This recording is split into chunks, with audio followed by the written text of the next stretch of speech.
Loran died 10 years after the devastation, after Urza and Mishra destroyed most of the world with their war, after the tumultuous explosion that eliminated Argoth and altered the rest of the world forever.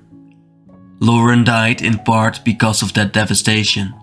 She did not die in battle, for she was not a warrior, nor did she die in a duel of magical forces, for though her lover, Felden, had mastered the study of magic, she found she could not. She did not die of intrigue, of passion, of some fatal flaw. She died in bed, weakened by wounds suffered over a decade previous, wounds inflicted by Ashnod the Uncaring, Mishra's assistant. She was weakened by the lengthening winters and the cold mountain air, weakened by her own great age, weakened and eventually defeated by the world that the brothers Urza and Mishra had created. At first, she just winded easily when in the garden or cooking, and Felden would put aside his own work to help. Then she had trouble working in the garden at all, and Felden did the best he could, under her direction, to substitute for her.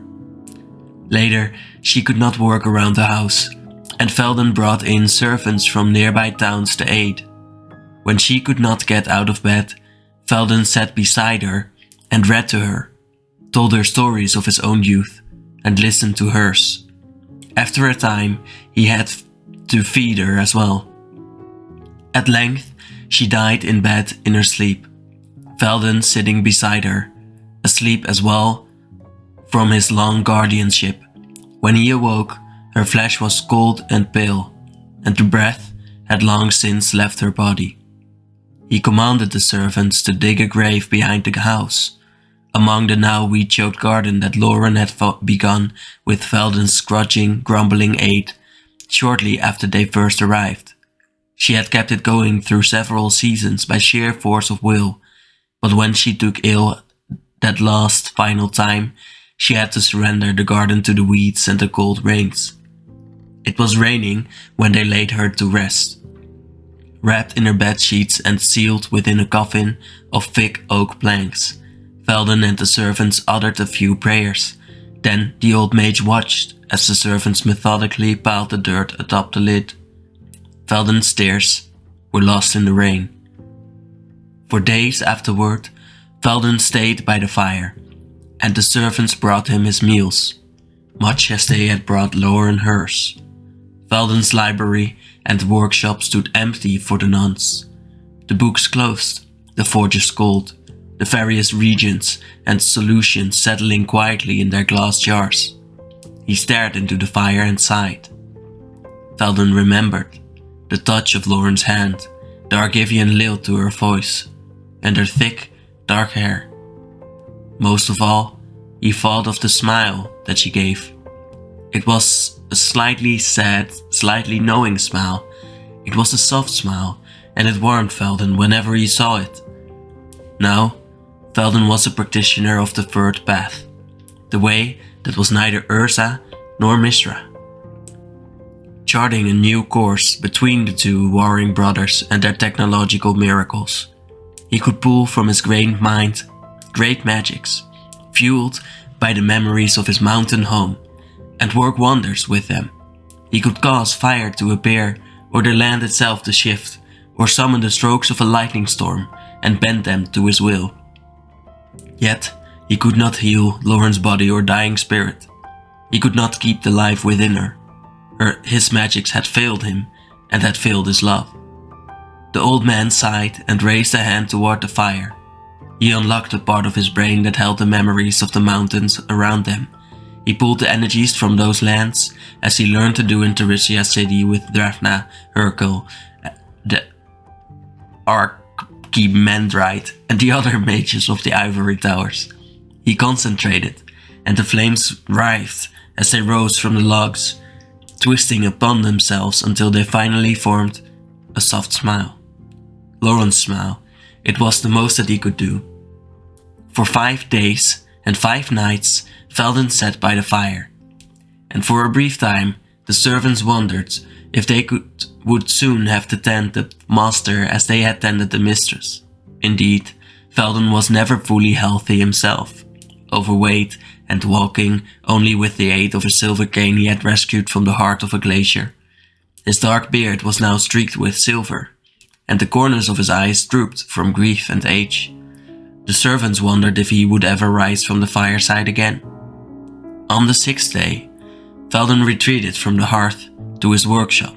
Soon afterward, a short note appeared for the servants, a list of items that they were to procure as soon as possible. The list called for thin sheets of copper, iron rivets, cords made of various spun metals, brass gears, if they could get them, steel otherwise, glass blown into a variety of shapes with illustrations and dimensions, and there was a letter to be delivered to a place far to the south and west. For the next 2 months, the workshop clattered. Veldon brought the forge to life, and the small anvil rang with ear-splitting blows. Fire was within the domain of mountain magics, and Veldon was its master. He could cause it to heat to a precise location with the exact amount of heat needed merely by ordering it to do so. Such was the nature of the old mage's magic. The wire arrived and the gears, iron not brass, sheets of copper and some bronze. The glass was substandard and Veldon had to resort to teaching himself how to blow it from the shapes he needed. More wire arrived, this new amount spun with horsehair to form thick, long cords like braids of human hair. At the end of 2 months, Veldon looked at his work and shook his head. The joints were stiff and the arms jutted in the wrong directions. The head was too large and the hair looked like what it was, a collection of wire and horsehair. The eyes were little more than badly crafted glass spheres. It was too tall at the shoulders and too large in the hips. The creation looked nothing like Loran, only around the mouth, where there was the ghost of a smile, came the hint of a memory. Veldon shook his head and thick tears gathered at the corners of his eyes. He shook a sledge and knocked the automaton to pieces, and he began again. He pored over Loran's journal in the library. She had studied with Ursa himself and knew something of artifice. He restrung the wires and ligatures through the arms and legs, building first miniature models, then full-fledged mock-ups before proceeding to the final version. He worked in animal bone and wood as well as metal and stone. His glasswork became better, so he could provide a glass eye for an old woman in the village that matched her good one. Slowly he built the automaton in the shape of Loran, sculpting her out of myriad materials. After 6 months, she was finished. The statue missed only the heart. Veldon waited patiently for that organ to appear. He spent his days in the workshop, polishing, testing and rebuilding the automaton. When he first met Loran, she had use of both arms. Later she lost the use of one of them, crippled by ashnot. She went back and forth, removing and replacing the arm. Finally, he restored the statue to its complete state. A month later, a package arrived from a place far to the south and west, from a scholar whom Loran and Veldon had known when they were at Teresia City, at the Ivory Towers. The package contained a small chip of a crystal, glowing softly, a power stone, the heart of artifice. There were fewer and fewer stones of this type in the years since the devastation, but this was one. The package contained a note as well, signed by Drafna, master of the school of Latnam. It said simply, "I understand." Veldon held the power stone and noticed that his fingers were trembling. Cradling the crystal in both hands, he went to the automaton, standing guard in the center of the workshop. He had placed the bracket for the crystal where the heart would be in a living woman. Veldon set the crystal within its framework and closed the compartment door. He reached behind the automaton's left ear and touched a small switch. The automaton jerked to life like a puppet whose strings had suddenly been pulled. Its head shook, then cocked slightly to one side. One leg tensed, the other relaxed. One shoulder dipped slightly. Velden nodded and raised a hand, pointing to the far side of the room. The automaton in the shape of Loran walked gingerly, like a woman finding her land legs after a long sea voyage. By the time she had reached the end of the workshop, she was walking normally. She reached the opposite side, turned and walked back. She smiled, hidden wires rippling the lips over ivory teeth. The smile was perfect. Velden smiled back, the first time he had truly smiled since Loran had left him. Every day the automaton stood patiently in his workshop. He talked to it but had to point to command it. For the first month it was enough. But it was silent, save for the high-pitched whirring of gears and the wire spooling and unspooling. At first Velden thought he could live with it, but after the first month it became irritant. After the second it was insufferable. The silence, its metallic lips crafted into that perfect smile, was more than he could bear. It seemed to mock him, to taunt him. He asked it questions, then reprimanded himself, for he knew it could not answer. The Loran he had built was a creature of copper skin and geared muscles. It was not the woman he had loved. At last he reached behind her ear and touched a small toggle, deactivating her. She stiffened as the power left her, though the smile remained on her lips. He removed the power stone from her heart, set the stone on the shelf, and placed the inactive automaton in the garden, standing guard over Loran's grave. Within a week, the steel gears had rusted solid, locking it forever in its stance, its glass eyes seeing but not recording the world around it. In the week that followed, Velden returned to the fireside, staring into the flickering flames as if they held some secret. At the end of the week, under a cold rain, he departed, leaving his servants to keep up the house in his absence. He left the town in a small wagon, heading eastward into the lands most affected by the devastation of the Brothers' War. As he traveled, he asked questions. Did anyone know of mages, of spellcasters, of individuals with wondrous powers? Before the destruction of the Ivory Tower, there had been many who had explored the paths of magic, but they had been scattered when Teresia City had fallen. Surely some survived, somewhere. He asked merchants and mendicants, farmers and priests. Some looked at him as if he were mad, and some were frightened, terrified that he was seeking to bring back the powers that created the devastation in the first place. But enough understood what he was looking for, and of those, a few knew of this wise man or that shaman who walked the third path. In time he heard of the hedge wizard, and he turned his wagon to the east. He found the hedge wizard near the wreckage that had been Sarinth, one of the great cities that had resisted Mishra and was destroyed for its sin. Most of the great forests of that land had been later lumbered and its mountains stripped to feed the war machines of the brothers' battle. Now it was a barren landscape.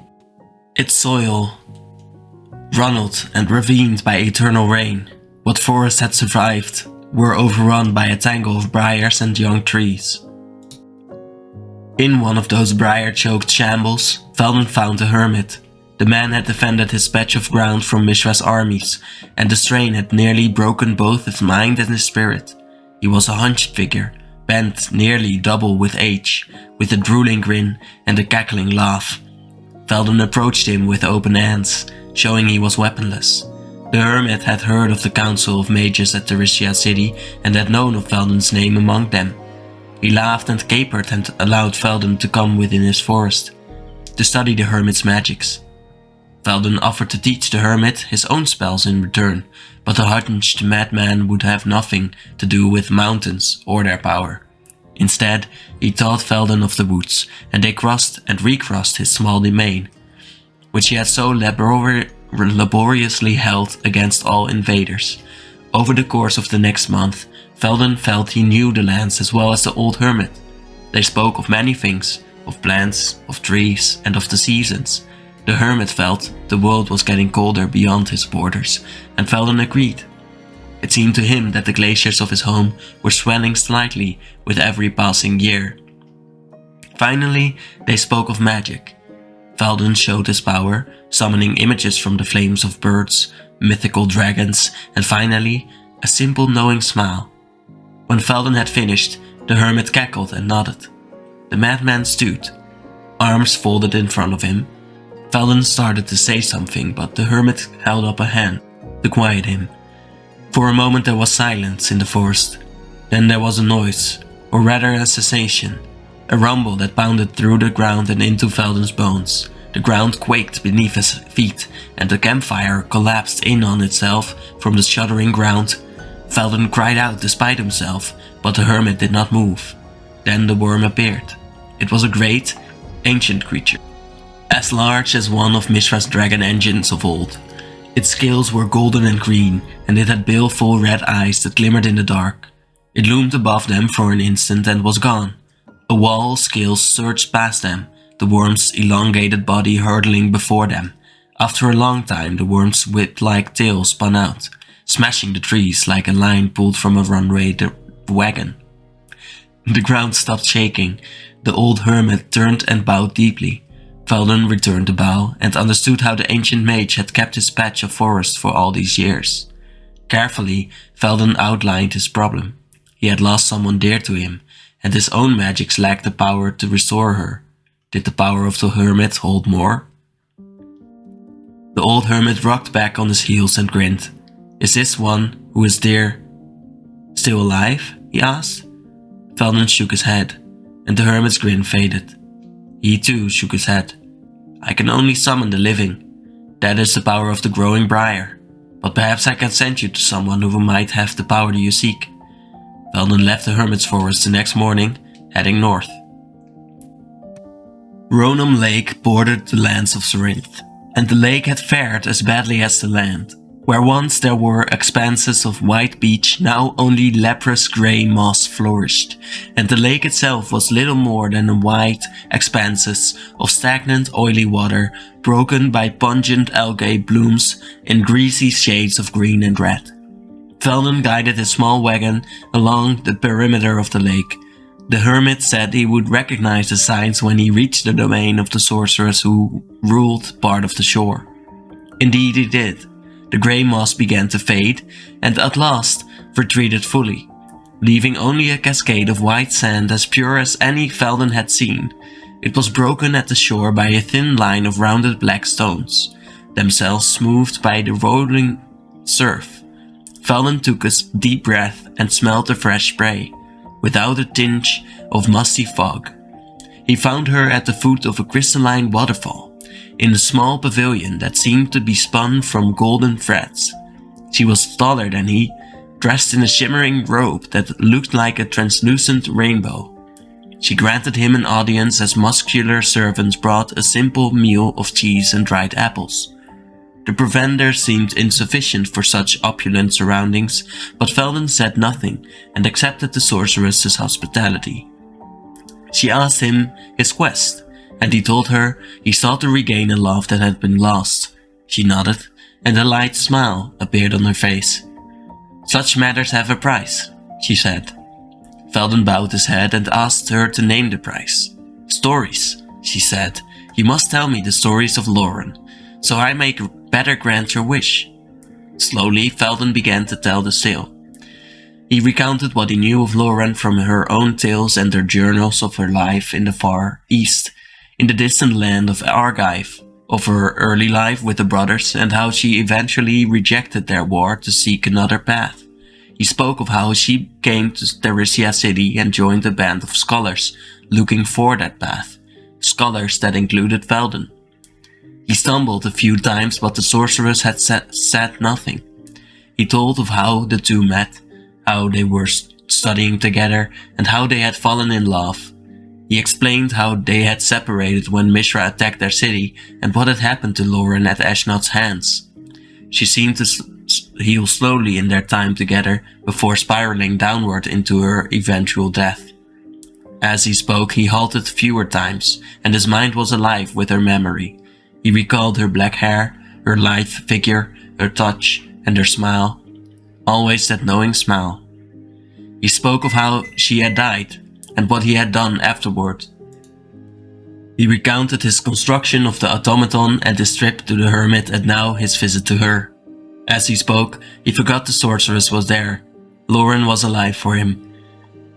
At last he came to the end of the tale and looked at the enchantress. Her face was impassive, but a single tear trickled down her cheek. "I rule in the sea and the sky," she said, "much as you rule in the mountains, and the hermit, the growing vegetation. You have paid my price with this story, now let me see what I can do." She shut her eyes, and for a moment it seemed that outside the golden pavilion the sun passed behind a cloud. Then it brightened again, and Loran stood before Felden. She was young again, and whole, her black hair shimmering like a dark waterfall. She smiled that knowing, secretive smile she had always had for him. Felden rose and reached out to embrace her. His hands passed through her like smoke. The relief in his heart was replaced with fire, and returned toward the sorceress. She had risen from her divan now and held up her hands as if to ward off a blow. "She isn't real," cried Felden, spinning out the words. "I rule in the blue," said the sorceress, "and blue is the stuff of air and water, of mind and imagination. I cannot bring back that which is gone, only create its image. If you want her truly back, you must seek another." "Who is this other?" asked Felden, and the sorceress hesitated. Again, Felden asked, "Who is the other?" The sorceress looked at him with cold crystalline eyes. "There is a swamp, further north. He who lives there rules in the black. He can bring back what you seek, but be warned." And here her voice softened. "His price is higher than mine." And another tear appeared on the sorceress's cheek. Felden bowed, and the enchantress offered him her hand, which the old man kissed, while the sorceress's flesh appeared young and supple. To Felden's lips it felt leathery and ancient. He reboarded his wagon and continued. A short distance, here along the northern border of Ronan Lake, there had been a village, but the land of the village had settled, or the lake had risen, so that it was nothing more than a collection of buildings rotten away in a ruined swamp. Great dark birds hovered through the arc-rooted trees. No, Felden corrected himself, bats. They were bats, which no longer feared the light in this land of eternal gloom. The village had a rough, rotting palisade, little more than a collection of sharpened logs, driven into the muck. The guards at the gate were hollow-eyed men dressed in tattered armor. They threatened Felden with capture, but he summoned fire in a great wall between him and them. After the guards stepped back from the flames and after a quick consultation with each other, they chose to escort Felden to their master. Their master was an aged spider of a man who received his visitors on the throne carved from a gigantic skull. Felden thought briefly of the great worm that the green hermit had summoned and wondered if the fleshless skull before him was of the same type. The ruler of the swamp was short, pot-bellied and bald, and slouched in a corner of the throne as Felden explained his guest. He had lost someone dear, said Felden, and was told that the master could find a way to return her. The man gave a watery, choking laugh. "I am the master of black magics, Ratling," he said. "I know the powers of life and death. Are you willing to pay my price?" "And your price is?" asked Felden. The master stroked his hairless chin. "I want your walking stick." Felden gripped his silver cane tightly. "I cannot part with it. I pulled it from a glacier many years ago. It is like a part of me." "Ah," said the master, "and your love is such a pale, insubstantial thing that you cannot part with a hunk of metal for it."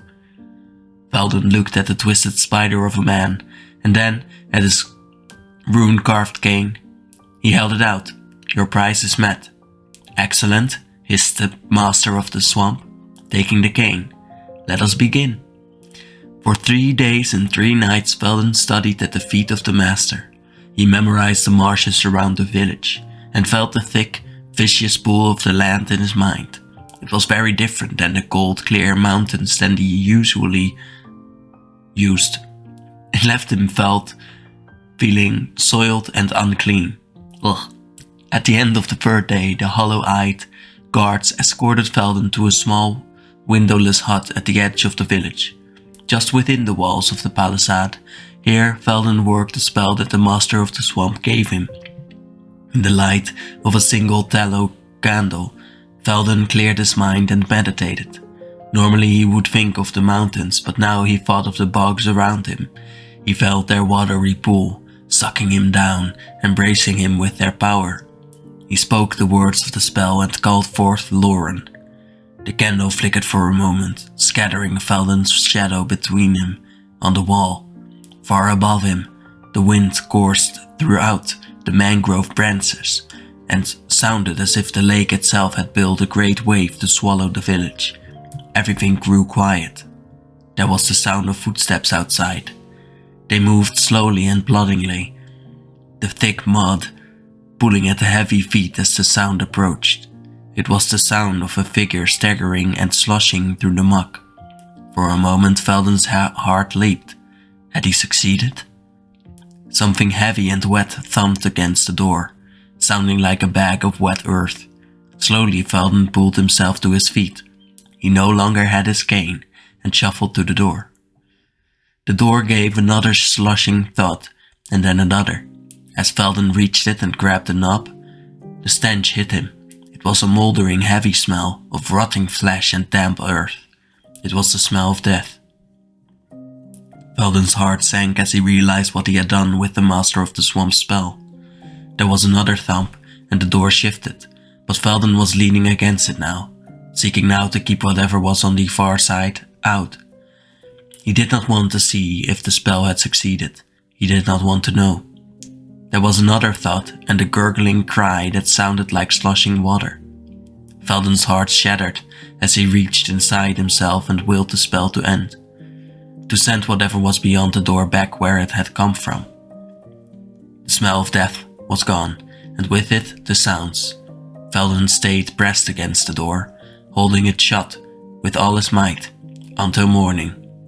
When morning came, he slowly opened the door. There were no footprints in the muck outside the door. Indeed, the entire village had been abandoned. There were no hollow-eyed guards, no Master of the Swamp. Nothing called his name in a gurgling voice like sloshing water.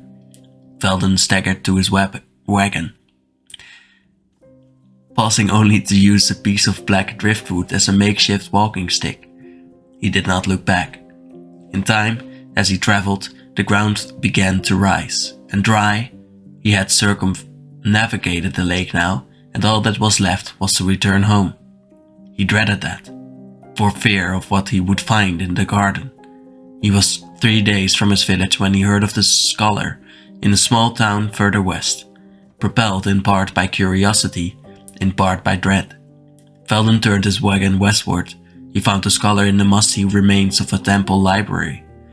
The building had been shattered long ago by an earthquake, and the snows and rains had rotted most of the books. Yet among the tattered remains of books and scrolls, the scholar hopped like a bird-shaped automaton. He was a spindly thing and regarded Velden from behind thick lenses of crystal. Velden spoke of his tale, of his loss, of his resolve to regain what he had lost. He told of the hermit, the sorceress, and the Master of the Swamp. And when he finished his story, the scholar blinked at him behind heavy lenses. "What do you want?" he said at last. Velden let out an exasperated sigh. "I want to have Loran back. If magic can do everything, why can it not do this?" "Of course it can do this," said the scholar. "The question is, do you want it to?" Now it was Velden's turn to blink, and the scholar gave a thin, amused smile. "Green calls to the living," he said. "Black calls to the dead. Blue creates the shadow of life. Red consumes, and that's very important as well, because you must often destroy before you can build. I study, and the magic I wield is white, which is the magic of comprehension and understanding." "Can you bring a wreck to life?" asked Velden, his voice catching. The memory of the swamp was still with him. "No, I can't," said the scholar, and despite himself, Velden sighed in relief. "But I can help you to create an exact duplicate. I tried that with the automaton, said Velden. I speak of a creation not of gears and wires, but of magic, replied the scholar, identical in every way. I don't understand, said Velden. When you cast a spell using fire, explained the scholar, I believe you do not create fire. Rather you take the magical energy and form it into the shape of fire, which then does your bidding. It is for all intents and purposes fire, but it is made of magic. But what about when I use fire, asked Velden, or when the hermit calls a great worm? The scholar waved his hand. Different uses for the same tools. Yes, in some cases it is a real fire and a real worm, but the magic alters it. For the moment, assume that you can create something made of magical energy. Velden thought about it and nodded slowly. So, if you study an object, you can create the object over time, said the scholar. Again, Velden nodded. If you study me, he said, you would be studying that which makes me a scholar. Therefore you could call at a later time that part of me, which is my scholarliness, and rely on its advice. Velden shook his head. I'm not sure I understand, he said. Study me for 2 weeks, said the scholar, and then if you see, tell me you understand.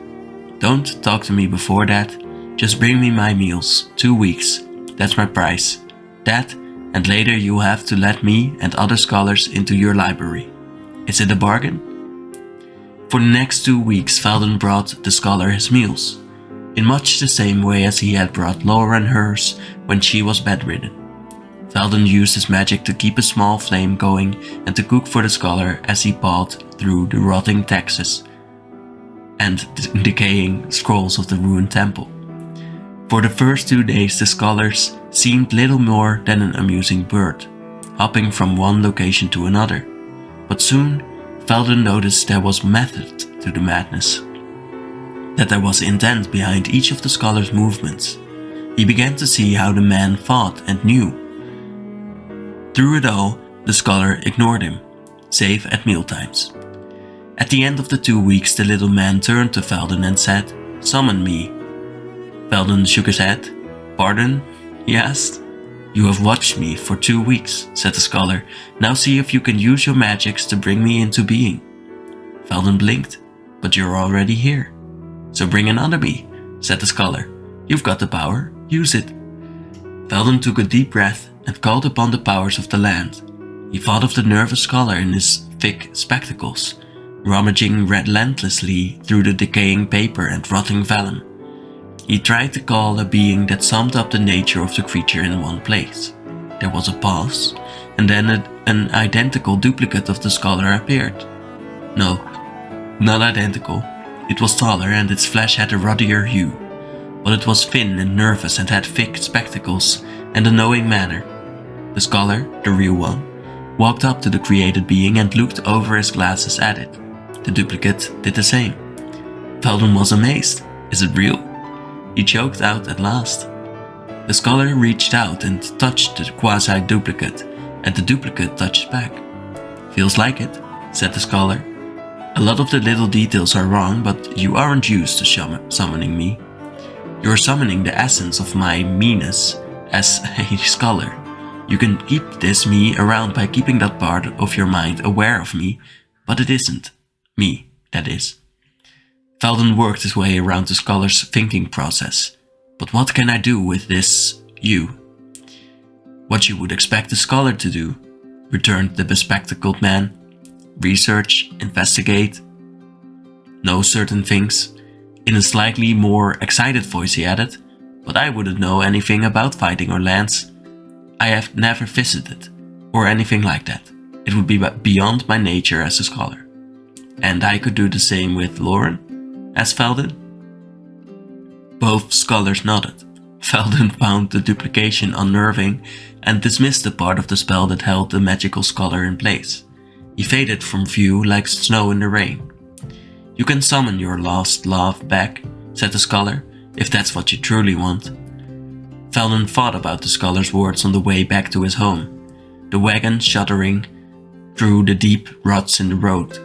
It was raining again by the time he returned, and the servants had kindled a fire in the hearth. Before he entered the house, he checked Loran's grave, beneath the inert, rusting form of the automaton. The earth was undisturbed, and that made him feel slightly better. He thanked the servants and retreated to his workshop.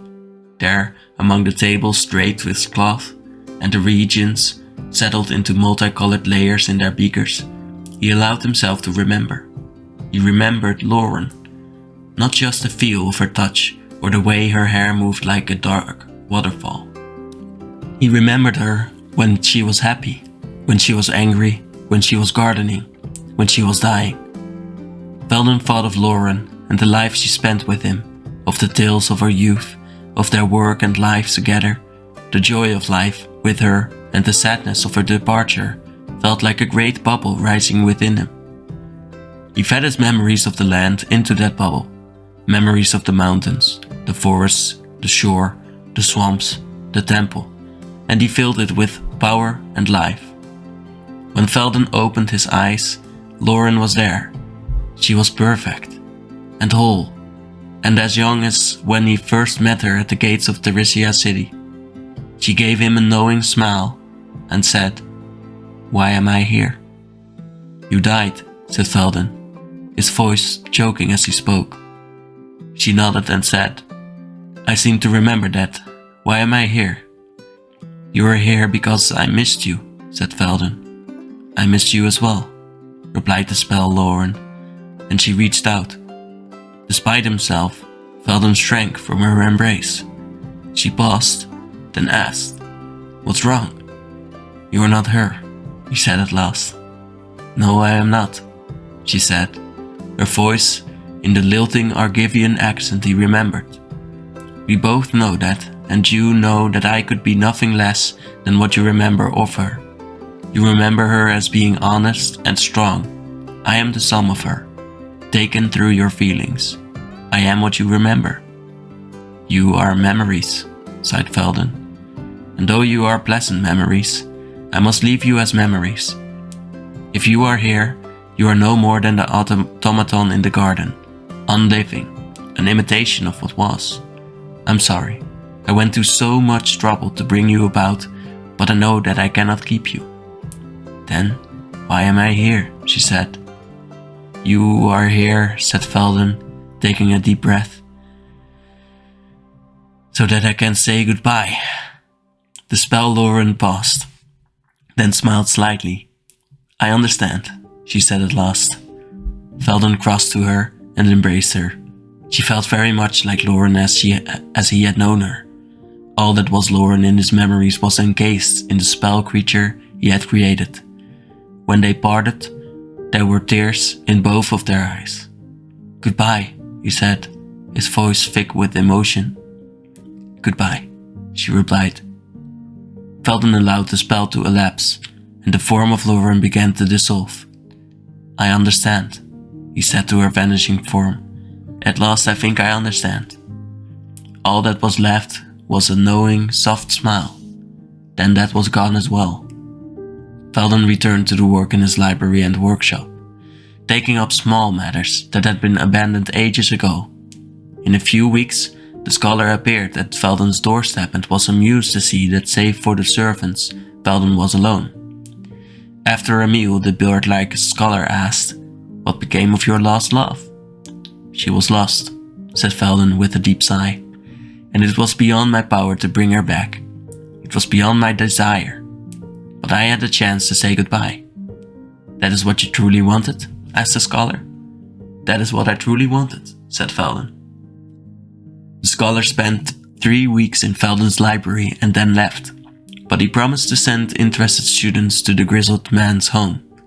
Every so often, some would-be scholar or mage would appear, and Velden, remembering his promise, would let the wizard go through the library. Over dinner he would tell his own story of what he had learned about magic. Sometimes the aspiring mage would listen politely, sometimes intently.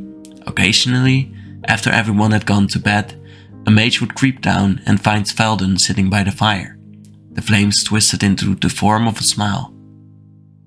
A soft, a knowing smile. And Felden, the ancient wizard, seemed to be content.